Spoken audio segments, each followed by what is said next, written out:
સાબરકાંઠા જિલ્લા પંચાયતની 34 બેઠકો માટે 160, તાલુકાની 170 બેઠકો માટે 690 અને 24 નપા માટે 193 જેટલા ઉમેદવારોએ દાવેદારી નોંધાવી. નગરપાલિકાની 24 બેઠકો માટે 193 જેટલા ઉમેદવારોએ દાવેદારી નોંધાવી છે. તો પ્રાંતિજ પેટા ચૂંટણીમાં 4 ઉમેદવારી પત્રો રજૂ કરવામાં આવ્યા છે. સાબરકાંઠામાં જિલ્લા પંચાયતની 34 બેઠકો માટે 160, તાલુકા પંચાયતની 170 બેઠકો માટે 690 અને નગરપાલિકાની 24 બેઠકો માટે 193 જેટલા ઉમેદવારોએ દાવેદારી નોંધાવી છે. તો પ્રાંતિજ પેટા ચૂંટણીમાં 4 ઉમેદવારી પત્રો રજૂ કરવામાં આવ્યા છે.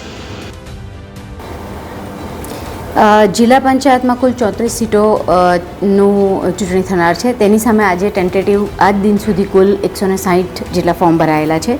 તાલુકા પંચાયતમાં 170 સીટો પર ચૂંટણી થનાર છે, જેની સામે ટેન્ટેટિવ 2:30 વાગ્યા સુધી 690 જેટલા ફોર્મ્સ ભરાવેલા છે.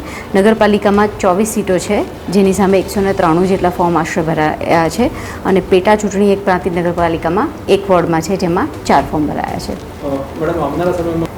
13 તારીખે સ્ક્રુટિની થશે અને 15 તારીખે વિડ્રોઅલની ડેટ છે. એ પછી ફાઇનલ હરીફી ઉમેદવારોની યાદી જાહેર થશે.